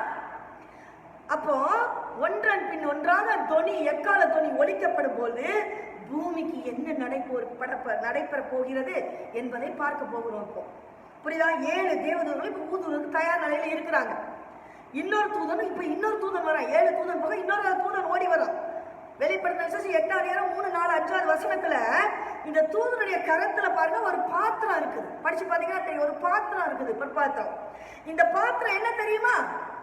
ஆண்டவருக்கு கொடுக்கக்கூடிய துதி. இது ஒரு அடையாளமாக காட்டப்படுகிறது. புரியுதுங்களா? ஆண்டவருக்கு கொடுக்கக்கூடிய துதியை பாத்திரத்துல கொண்டு வரும்போது, நல்லா புரிஞ்சுக்கோங்க, ஆண்டவருக்கு கொடுக்கக்கூடிய துதியை பாத்திரத்துல கொண்டு வரும்போது அவருடைய பலிபீடத்துல எப்படி போடுறது? துதியை பாத்திரத்துல கொண்டு வந்து அவருடைய பலிபீடத்துல எப்படி போடுறது? எப்படி போடணும்? பரிசுத்தவான்களுடைய ஜெபங்களோடு. இதுக்கு தான் தூதன் வரான். ஆண்டவரை நோக்கி நாம் ஏதாவது ஜெபம் ஏறெடுப்போமானால் விண்ணப்பம் மட்டும் இருக்கக்கூடாது. அது எப்படி இருக்கணும்? துதியோட இருக்கணும். துதிச்சுட்டு தான் நம்ம விண்ணப்பத்தை கொடுக்கணும். வெறும் விண்ணப்பம் மட்டும் ஏறெடுக்கப்படாது. அப்படின்னா நீ சுயநலவாதி, உனக்கு தேவையை மட்டும் டிமாண்ட்ல வச்சுட்டே இருக்கன்னு அர்த்தம். நிறைய பேர் இப்படி டிமாண்ட். இப்ப ஆண்டவரே நீர் எனக்கு இது தந்தா அது தரேன். இந்த மனுஷனுக்கே உரிய இந்த புத்தி லஞ்சம் கொடுத்து பழகி போய் ஆண்டவருக்கு லஞ்சம் கொடுக்குது. ஆண்டவரே நீர் இதை தந்தால் நான் மொட்டை எடுத்துக் கொள்கிறேன், நீ இதை தந்தால் நான் உமக்கு ஒரு இது வாங்கி வைக்கிறேன். சொல்றது புரியுதா? லஞ்சம் அப்படியெல்லாம் இல்லை. துதியோடு விண்ணப்பம், பரிசுத்தவான்களுடைய ஜெபங்கள் விண்ணப்பங்கள் எல்லாவற்றை கொண்டு வந்து சுகந்த வர்க்கமான துதிகள் அனைத்தையும் அதுல வச்சு ஆண்டவருடைய பாதத்துல வைக்கும்போது ஆண்டவர் சொல்லுகிறார், இந்த ஜெபங்களுக்கு பதிலாக நான் நியாயம் தீர்க்க போகிறேன். என்ன பண்றாரு? நியாயம் தீர்க்க போறேன்னு ஆண்டவர் சொல்றாரு. அந்த தூதன் பாத்திரத்தை எடுத்து அதனுடன் விண்ணப்பத்தை எடுத்து அப்படியே பூமியில கொட்டுறான். புரியுதுங்களா? ஜெபத்தோட விண்ணப்பத்தோட துதியோட பூமியில கொட்டுறான் தீயா. எத்தனையோ வருடங்கள் ஜனங்கள் கேட்ட விண்ணப்பத்திற்கு பதில் கொடுப்பார் ஆண்டவர். பாருங்க, வெளிப்படுத்தின விசேஷம் 8:6-7 வசனத்தை படிச்சோம்னா, முதலாம் தூதன் இப்ப 7 பேரா, இப்ப முதலாம் தூதன் எக்காலம் ஊதுறான். நல்ல கவனிங்க, இப்பதான் அழிவு, அடுத்த அழிவு பாருங்க. இயற்கைக்கு கூட ஆண்டவருடைய நியாய தீர்ப்பு வரப்போகுது பாருங்க. முதலாம் தூதன் எக்காலம் ஊதுனோட பசும் புல்லுக்கும் மரங்களுக்கும் அங்கே நியாய தீர்ப்பு வருது. பசு புல்லுக்கு மரங்களுக்கு நியாய தீர்ப்பு வருது. பூமியிலே இருந்த மரங்கள் 1/3 வெந்து போனது அவன் தீயாக கொட்டின உடனே. புரியுதா? 8-9 வசனத்தை பாத்தீங்கன்னா இப்ப 2வது தூதன் எக்காலம் ஊதுறான். என்ன நடக்குது பாப்போமா? சமுத்திரம், இங்க இந்த வசனத்துல சமுத்திரம்னு ஒருமையில சொல்லப்பட்டிருக்குது. இருங்க, 8-9 வசனம் நான் படிக்கிறேன். 2ஆம் தூதன் எக்காலம் ஊதினா அப்போ அக்கினியால் எரிகிற பெரிய மலை போன்றதொன்று சமுத்திரத்திலே போடப்பட்டது. ஒருங்க பெரிய மலை மாதிரி ஒன்று சமுத்திரத்துல போடப்படுதா. அதனால் சமுத்திரத்தில் 1/3 ரத்தமாயிருச்சு. எப்படி பாருங்க, சமுத்திரத்தில் ஜீவனுள்ள சிருஷ்டிகளில் 1/3 செத்து போயிடுச்சு. கப்பல்களில் 1/3 சேதமாயிடுச்சு. அப்போ அவன் சமுத்திரங்கிறது எதை குறிக்குது? எந்த சமுத்திரத்தை குறிக்குது? மத்திய தரைக்கடல், மெடிட்டரேனியன் சி. ஏன் அந்த மத்திய தரைக்கடல் சொல்றோம்னா, ஐரோப்பியா, ஆசியா, யூரோப், ஐரோப்பா, ஆசியா, ஆசியா, ஆப்பிரிக்கா, இந்த 3 கண்டங்களை உள்ளடக்கியது தான் இந்த மத்திய தரைக்கடல். புரியுதுங்களா? வேதாம காலத்துல 3 கண்டங்கள் தான் இருந்துச்சு. என்னது? Africa, Asia, Europe. அமெரிக்கா, ஆஸ்திரேலியால அப்ப கண்டுபிடிக்கல. அப்போ இந்த சமுத்திரத்தை எடுத்தீங்கன்னா யூரோப் மட்டும்தான் அடங்கும். பசிபிக் சமுத்திரத்தை எடுத்தீங்கன்னா ஏசியா மட்டும்தான் இருக்கும். இந்த மத்திய தரைக்கடல் எடுத்தால் 3 கண்டமும் அடங்கும். அப்ப இந்த மத்திய தரைக்கடல்ல ஒன்ன போட்டு அது நாசமாய் போனாதான் அந்த 3 கண்டங்களும் நாசமாய் போகும். சொல்றது புரியுதா? 3க்கு சம்பந்தம் உள்ள ஒரே கடல் மத்திய தரைக்கடல். அப்ப மத்திய தரைக்கடலுக்கு ஒரு பிரச்சனைனா 3 கண்டங்களுக்கு பிரச்சனை வந்த மாதிரி. அப்ப மத்திய கடலை நோக்கி பார்த்தீங்கன்னா மத்திய தரைக்கடல்ல என்னென்ன நாடு இதெல்லாம் இருக்கு பார்த்தீங்கன்னா, இட்டாலி, கிரீஸ், சிப்ரஸ், சிசிலியா, இதெல்லாம் யூரோப்பை சார்ந்த நாடுகள். இஸ்ராயல், லெபனான், இதெல்லாம் ஏசியன் கண்ட்ரிஸ். எகிப்து, சஹாரா, ஆப்பிரிக்கன் கண்ட்ரிஸ். இப்போ 2ஆம் தூதன் எக்காலம் ஊதும்போது என்ன நடக்குது பாருங்க. அங்கே மத்திய தரைக்கடலுக்குள்ள ஒரு மலை போட்டு அடிக்கிறான். அடிச்சவன 3/4 ரத்தமா மாறிடுச்சு. ரத்தமா மாறினா ஒரு கேஸ் ப்ரொடியூஸ் ஆகும் இல்லையா, ஒரு விஷ வாயு ப்ரொடியூஸ் ஆகும். அதனால ஜீவன் சிருஷ்டிகளில் 3/4 அழிஞ்சு போச்சு. எப்படியெல்லாம் அழியுது பாருங்க. என்ன நடைபெறும் தெரியுமா? ஏசியா, ஆப்பிரிக்கா, யூரோப் சமுத்திரங்கள் எல்லாம் ரத்தமா மாறிடும். மாறுறதுனால விஷவாயு உருவாகும். ஜனங்கள் மரித்து போவார்கள். மீன்கள் 3/4 மரிக்கிறபடினாலே உணவுக்கு பஞ்சம் வருமா இல்லைங்களா? வரும் இல்லையா? உணவுக்கு பஞ்சம் வரும். கப்பல்ல 3/4 அழிஞ்சு போகுது. அப்படின்னா பொருளாதார பிரச்சனை வரும் இல்லையா? எக்கனாமிக்கல் ப்ராப்ளம் இல்ல ரைஸ். அப்ப 2வது எக்காலத்திலேயே இந்த 3 கண்டங்களுக்கும் பெரியதான ஒரு தாக்கம், பெரியதான ஒரு அழிவு வருது. எங்க வாழ்றது? இப்ப வெளிப்படுத்த 8-10-11 வசனத்தை படிச்சோம்னா 3ஆவது தூதன் எக்காலம் ஊதுறாங்க. என்ன நடைபெற போது பாருங்க. 3ஆவது தூதன் எக்காலம் ஊதும்போது மத்திய தரைக்கடலிலே இப்படிப்பட்ட தாக்கங்கள் ஏற்படுத்தப்பட்ட பிறகு அங்கே வாழ்ந்து கொண்டிருந்த பணக்காரர்கள், செல்வந்தர்கள், பணம் இருக்கவன் என்ன பண்ணுவான்? எங்க வேணாலும் தப்பிச்சு ஓடிடுவான். பணம் இல்லாம வந்தா ஐயோ இந்த ஒரு வீட்டை விட்டுட்டு எப்படி ஓடுறதுன்னு கிடப்பான். புரியுதா? இந்த இடத்த விட்டு எப்படி ஓடுறது? அவனுக்கு காசு இருக்காது. பணக்காரனுக்கு காசு இருக்கும். காசை வச்சு எங்கனாலும் தப்பிச்சு ஓடிடலாம்னு அவன் நினைப்பான். அப்படி ஓடுவானுங்க பாருங்க. எங்க ஓடுவானுங்க? அமெரிக்கா, ஆஸ்திரேலியான்னு ஓடுவானுங்க. அங்கே ஆண்டு விடுவாரா பாருங்க. 3ஆவது எக்காலம் என்ன தெரியுமா? தப்பி ஓடுறவங்களுக்கு வருது பாருங்க ஒரு தாக்கம். ஆண்டு அடிக்கும் போதுங்க தேடி தேடி அடிப்பாருங்க. புரியல? நீங்க என்ன ஒன்னாலும் நடக்காது. தேடி தேடி அடிப்பாரு. ஒரு வசனம் எரேமியா 22:21 இருக்கு பாருங்க. நீ சுகமாய் வாழ்ந்திருக்கையில், ஆண்டு எவ்வளவு நக்கலா சொல்றாரு. நீ சுகமாய் வாழ்ந்திருக்கையில் நான் உனக்கு சொன்னேன், நீ கேளேன் என்றான். எப்படி பாருங்க ஆண்டவர் சொல்றார், சுகமா வாழ்ந்திருந்தடா, நான் உனக்கு சொன்னேன், நீ கேட்க மாட்டேன்னு. உன் சிறு வயது முதல் நீ என் சத்தத்தை கேளாது போகிறதே உனக்கு வழக்கு. வழக்கமே அதுதான். நான் பேச்ச சொன்ன கேட்க மாட்டேன், பின்னால உனக்கு கொடுத்தேன்னு வச்சுக்கோ, அப்ப கேட்கும். அப்படித்தானே எல்லா மனுஷன். அடிச்சாதானே ஆண்டவர் நோக்குறாங்க, இவனால அடிக்காம ஆண்டவர் நோக்குறாங்களா? ஆண்டவரே இன்னைக்கு எனக்கு லாபம் 1 லட்சம் ரூபா. முதல்ல யாரை கூப்பிடுறோம் தெரியுமா? நன்றி கடவுளே, ஒரு ஹாய் பாய் சொல்ற மாதிரி. ஹேய் ஹலோ டீ வாடா, எனக்கு 1 லட்சம் ரூபா பிசினஸ்ல லாபம்டா, என்ஜாய் பண்ண, ஹோட்டலுக்கு போலாம்டா. வா ஹோட்டலுக்கு போலாம். ஏய் கம்மியாடா, நான் இன்னைக்கு ட்ரீட் தரேன்டா. எப்படி இருக்கும் பாருங்க. அப்போ பெரிதான ஒரு எரிக்கல் பூமிக்கு வருகிறது. அது பூமிக்கு வந்து ஆக்சிஜனோடு சேர்ந்த பிற்பாடு அக்கினி வரும், துண்டு துண்டாக உடையும் அந்த பெரிதான எரிக்கல். அப்ப உடைகிற அந்த துண்டுகள் ஆறுகள் மேலும் நீரூற்றுகள் மேலும் விழும். 3வது எக்காலம், இப்ப பாருங்கன்னா 3வது எக்காலம் பூமியிலே குடிநீருக்கு பிரச்சனைங்க. என்ன பிரச்சனை? அதுல ஒரு விழுந்தது இல்லையா, அதுல ஒரு ரசாயன திரவியம் இருக்குது. அது தண்ணீரோட கலந்த பின்னால கசப்புங்கிற திரவியம், புரியுதா? அந்த தண்ணீர் கசப்பாய் ஓடி தப்பி போன பணக்காரங்களுக்கெல்லாம் இப்ப குடிக்கிறதுக்கு தண்ணி இல்லை, புரியுதா? தேடி போனா ஓடுறாங்கல்ல, அங்க ஆர்டர் எரிக்கலை வீசுறாரு, இது பண்றாரு, அவ்வளவுதான். எட்டி மாதிரி ஒரு கசப்பு தண்ணி. தண்ணீரோட கலந்த பிற்பாடு தண்ணீர் கசப்பாகிவிடும். ஓடி போனவர்கள் நினைக்கவில்லை தண்ணீர் கசப்பாக மாறும் என்று. அந்த தண்ணீரை குடித்தவர்கள் மரித்து போனார்கள். இப்ப தண்ணீர் குடிக்க முடியாது உங்க வாழ்க்கையில். எங்க ஓடுறது? 12வது வசனத்துல பாத்தீங்கன்னா 4வது தூதன் இப்ப எக்காலம் ஊதுறான். இவ்வளவு நேரம் நடந்ததெல்லாம் உஷ்ணமான பிரச்சனை, உஷ்ணம் தாங்க முடியல. இப்ப நடக்க போறது பாருங்க குளிர்ச்சி. இப்போ சூரியன் சந்திரன் அப்படியே 3ல் 1 பங்கு உடைஞ்சு போகுது, உடைஞ்சிருது. என்ன பண்ணலாம்? பூமியிலே 3ல் 1 பங்கு குளிராக மாறும். உஷ்ணத்தை தாங்க முடியாத ஜனங்களுக்கு இப்ப குளிர்ச்சியும் தாங்க முடியாது. ஐயோ, அந்த 7 வருடங்களிலே ஆண்டவர் கொடுக்கும் நியாய தீர்ப்புகள் ஒரு மனிதனாலும் தாங்கிக் கொள்ள முடியாது. எப்படி பாருங்க, அடிக்கு மேல அடி, வதைக்கு மேல வத, சித்திரவதை. இப்ப இதை விட அப்பாடி மூச்சு விடுற அடுத்த பெரிய பிரச்சனை வருது. எத்தனை பேருக்கு இத்தனை பெரிய சித்திரை அனுபவிப்பதில் சித்திரவதை அனுபவிப்பதில் விருப்பம். சாரி தமிழ், சித்திரவதை அனுபவிப்பதில் விருப்பம். ஜாக்கிரதையாய் ஜீவியுங்கள் சொல்றேன், அதான் சொல்றேன், ஜாக்கிரதையாய் ஜீவியுங்கள். 4 எக்காலம் தான் ஊதப்பட்டிருக்குது. இப்போ புரியுதுங்களா? 4 எக்காலம் தான் ஊதப்பட்டிருக்கு. 7 தூதன்கிட்ட 3 எக்காலம் இருக்கு. அது அடுத்த வாரம் சொல்றேன். இதுவே இவ்வளவு பயங்கரமா இருக்குது. இதுவே நம்மளால தாங்கிக் கொள்ள முடியல இந்த எக்காலம். யோசிச்சு பாருங்க, இது அடுத்தது என்ன நடக்கும்ன்றது ஒரு மனுஷனுக்கு மூச்சு கூட விட முடியல. இப்பவே குடிக்க தண்ணி இல்ல. என்ன பண்ண போறோம்? சீர்கெட்ட பிள்ளைகளே மனம் திரும்புங்கள்.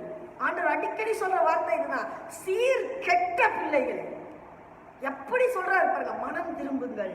13வது வசனம் இப்ப கடைசியா எப்படி இருக்கும்? இன்னும் 3 பேர் எக்காலம் ஊத ஆயத்தமாறாங்க. கடைசி இது, கழுகை போல பறந்து வருகிறான். இனி எக்காலம் ஊத போகிற மற்ற 3 தூதனுடைய எக்கால சத்தங்களிலே பூமியில் குடியிருக்கிறவர்களுக்காக பாருங்க, ஐயோ ஐயோ ஐயோ என்று சொல்லுகிறான். எப்படி சொல்றாங்க? இவ்வளவு நாளும் ஐயோ ஐயோ ஐயோன்னு தூதன் சொல்லல. இப்போ இனி 3 எக்காலம் ஊதுறவன் என்ன சொல்றான்? 3 பேரும் எப்படி ஊத போறாங்க? 3 ஐயோ இருக்குது. ஐயோ ஐயோ ஐயோ. அப்போ இது வரைக்கும் ஐயோ வரல, இனி ஐயோ வருதுன்னா யோசிச்சு பாருங்க, ஐயோ எப்படி பேக் பண்ண போறோம்? Oh my God. இந்த கடைசி 3 பேருடைய எக்காலம் ஊதுவது என்ன மாதிரி இருக்க போகுது தெரியுமா?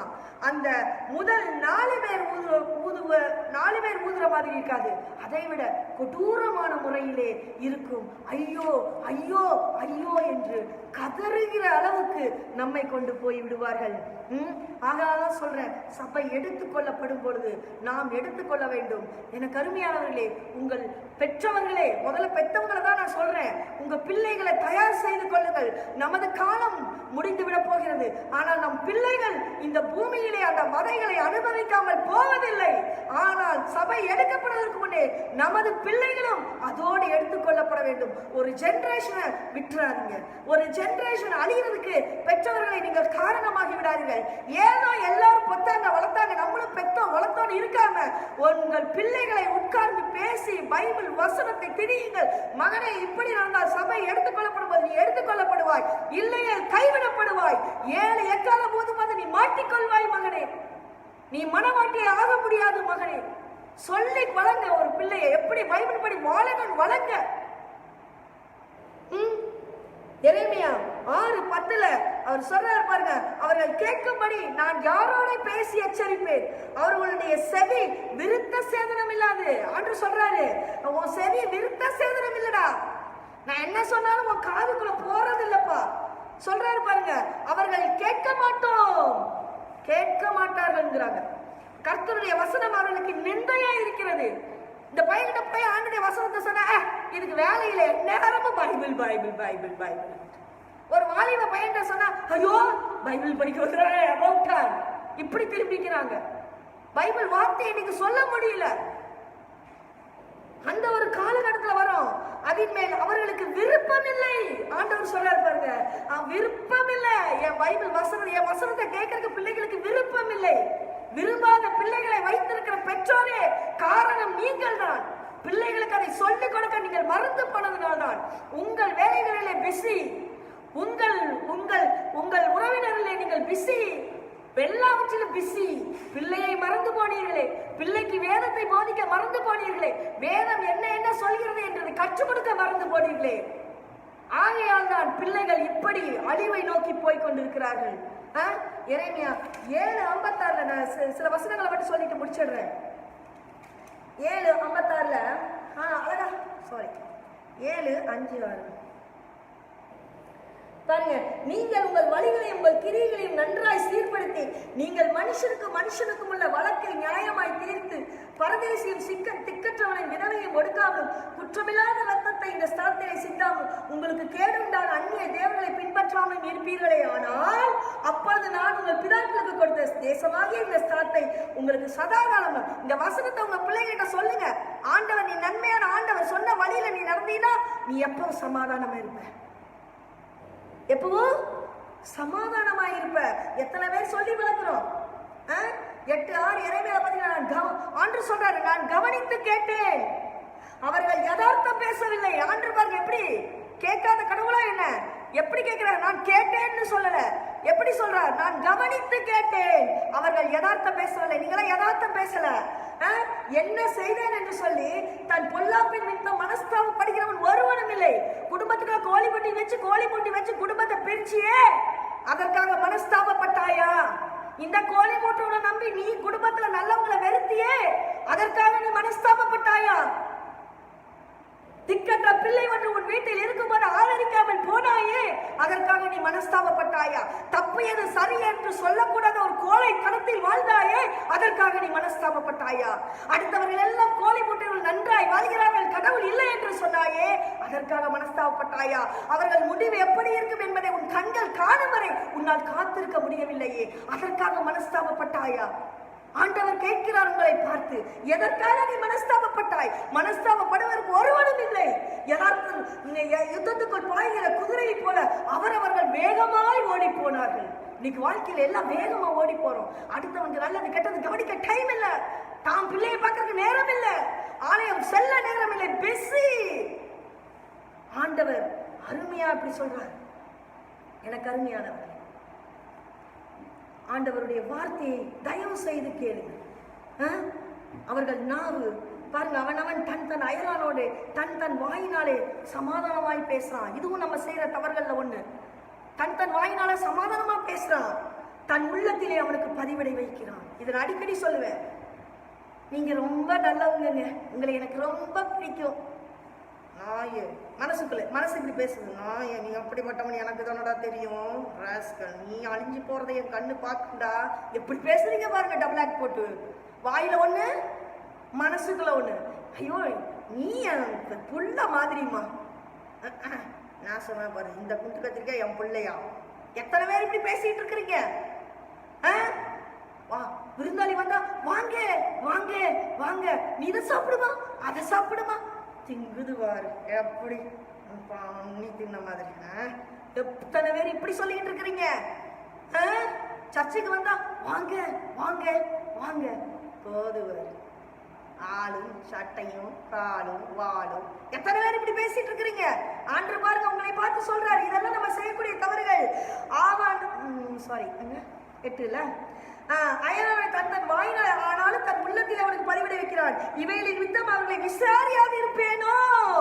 ஆண்டவர் சொல்றார், விசாரிக்க மாட்டேன்னு நினைக்கிறியா? டே மனுஷா, உனக்கே இவ்வளவு 2 வயசுல பேச முடியுது, வாயில ஒண்ணு மனசுல ஒண்ணு பேச முடியுது, நான் உன்னை விசாரிக்க எனக்கு தெரியாதுன்னு நினைக்கிறியா? விசாரியாது இருப்பேனோ? இப்படிப்பட்ட ஜாதிக்கு என் ஆத்துமா நீதியை சரி கட்டாதிருக்குமோ என்று கர்த்தர் கேட்கிறார். ஆகையால எனக்கு அருமையானவர்களே, உங்கள் பிள்ளைகளை நீங்கள் தயார் செய்து கொள்ளுங்கள். அதனால ஆண்டு கடைசியா ஒரு வசனத்தை சொல்லி முடிக்கிறேன். தயவு செய்து ஆழ்ந்து கேளுங்க. அவர் அந்தகாரத்தை வரப்பண்ணுவதற்கு முன்னும், இந்த வசனத்தை நல்லா நோட் பண்ணி உங்க பிள்ளைகளுக்கு சொல்லிக் கொடுங்க. தயவு செய்து இந்த வசனத்தை மக்கப் பண்ண வைங்க. உங்க பிள்ளைகளுக்கு இந்த அர்த்தத்தை சொல்லிக் கொடுங்க. அவர் அந்தகாரத்தை வரப்பண்ணுவதற்கு முன்னும், அந்தகாரம் என்ன? உங்க வாழ்க்கையில கெட்ட சம்பவங்கள் வரப்போவதற்கு முன்னும், இருண்ட மலைகளிலே உங்கள் கால்கள் இடறுவதற்கு முன்னும், துன்பங்களையும் பிரச்சனைகளையும் வயோதிகத்திலையும் உங்கள் கால்கள் இடராம கண்ணுதினம் இடரும் பார்த்தீங்களா, அந்த மாதிரி ஒரு கஷ்டகாலம் வர்றதுக்கு முன்னாலேயும் நீங்கள் வெளிச்சத்துக்கு காத்திருக்கும் போது, இந்த மாதிரி இருள் இருக்கும்போது வெளிச்சம் வராதா? என் வாழ்க்கையில நிம்மதி வராதா? என் வாழ்க்கையில அமைதி வராதா? என் வாழ்க்கையில தெளிவு வராதா? என் வாழ்க்கையில ஆண்டவரே ஒரு விடுதலை வராதா? அப்படின்னு இருக்கும் போது அவர் அதை அந்தகாரமும் காரிலுமாக மாற பண்ணுவதற்கு முன்னும், அப்படியெல்லாம் நீ நினைக்கிற முன்னாலேயே அது இன்னும் அந்தகாரமும் காரியமா மாறுறதுக்கு முன்னால உங்கள் தேவனாகிய கர்த்தருக்கு மகிமையை செலுத்துங்கள். ஆண்டவரை நீ நினைச்சாதான் அவருடைய வழிகள் உனக்கு கண்ணுக்கு தெரியும். அவரை நினைக்கலன்னா அவரோட வழி உங்க கண்ணுக்கு தெரியாது. அவர் சொன்ன நல்ல கருத்துக்கள் உங்களுக்கு கண்ணுக்கு தெரியாது. நீ இப்படி வாழ, நீ இப்படி வாழக்கூடாதுன்னு சொன்ன விஷயம் உனக்கு தெரியாம போகும். இதெல்லாம் வர்றதுக்கு முன்னால ஆண்டவரை மகிமைப்படுத்தும் மகனே, ஆண்டவரை மகிமைப்படுத்தும் மகளே, எத்தனை பெத்தவங்க நீ உட்கார்ந்து சொல்லிக் கொடுக்குறீங்க? சொல்லிக் கொடு. அதை விட்டு போட்டு அவ கிடக்குறா விடுறா, நீ வாட்டைய ராசக்குட்டி, அவ யார்ட உனக்கு சொல்றது, நீ வாட்ட யார் ராசக்குட்டி? எத்தனை பேர் இப்படி பிள்ளைகளை மோட்டிவேட் பண்ணிட்டு இருக்கீங்க? உங்களை ஆண்டவருக்கு ஒப்பு கொடுத்து, உங்கள் பிள்ளைகளையும் ஆண்டவருக்கு ஒப்பு கொடுத்து ஜெபம் செய்ய. தகப்பனே, இந்த வார்த்தைகளை உங்களுடைய பாதத்தில் ஒப்பு கொடுத்து ஜெபிக்கிறோம். ஆண்டவரே, நீர் கொடுத்த ஒவ்வொரு வசனத்தின்படியும் நாங்கள் நியாயம் தீர்க்கப்படுகிறோம். அறிந்தும் நாங்கள் தவறு செய்கிறோம். எங்கள் தவறுகளை பிள்ளைகளை மன்னியும் ஆண்டவரே. எங்களை உடைய நீதி பாதையில் நடத்தியது. தாவீது கதறினது போல ஆண்டவரே, எங்கள் ஆத்துமா உம்மை வாஞ்சிக்கிறது, எங்கள் ஆத்துமா உம்மை தேடுகிறது. எங்கள் பிள்ளைகள் உம்மை விட்டு விலகி போனார்கள். ஆபிரகாம் மீது நீர் வைத்த நம்பிக்கை என்ன? நீயும் உன் பிள்ளைகளும் உன் பிள்ளைகளின் பிள்ளைகளும் என்னை வணங்குவார்கள் என்று நீர் வைத்த அந்த நம்பிக்கை, என்னை நினைப்பார்கள், என் வழியிலே நீ அவர்களை நடத்துவாய் என்று சொன்ன அந்த நம்பிக்கை, இன்று நாங்கள் அதை இழக்க வைத்து விட்டோம். எங்களை மன்னி, எங்கள் குடும்பங்களை நீர் காத்துக்கொள்வீர்கள். சபை எடுக்கப்படுகிற நாளிலே நாங்களும் எடுத்துக்கொள்ளப்படத்தக்கதா எங்கள் வாழ்க்கையை சீர்படுத்திவிட்டார். எல்லாவற்றையும் எங்களை தாழ்த்தி உம்முடைய பாதத்தில் ஒப்பு கொடுக்க ஏற்றுக்கொள்வீராக. ஆமென், ஆமென், ஆமென். எனக்கு அருமையானவர்களே, நல்ல நல்ல வார்த்தைகள், ஆண்டுடைய வார்த்தைகள் ஷேர் பண்ணுங்க. யூடியூப் போங்க, அன்ஷார்ட்டட் மினிஸ்ட்ரின்னு டைப் பண்ணுங்க, ஷேர் பண்ணுங்க. எத்தனையோ இதெல்லாம் ஷேர் பண்ணிக்கிட்டே இருக்கீங்க. தேவையில்லாத நிறைய விஷயங்கள் ஷேர் பண்ணுறீங்க, நல்ல நல்ல விஷயங்கள் ஷேர் பண்ணுறீங்க, தப்பில்லை. ஆனால் ஆண்டுடைய வார்த்தை எத்தனையோ உள்ளங்கள், கடவுள் யாருன்னு தெரியாமல் எத்தனையோ உள்ளங்கள் நல்ல விஷயம், நல்லது எது கெட்டது எதுன்னு தெரியாமல் வாழ்க்கையில் வாழ்ந்துட்டு இருக்கிறாங்க. நீங்கள் ஷேர் பண்ணுற வார்த்தை ஏதோ ஒருத்தருடைய காதுகளில் அது ஒலிக்கும். ஏதோ ஒருத்தருடைய காதுகளுக்கு இந்த வசனம் போகும்போது ஒரு மனிதன் ஆண்டவரை தேடுவான், அவன் ஆண்டுடைய வழியில் நடப்பான். அதனால் ஷேர் பண்ண தயங்காதீங்க. Thank you.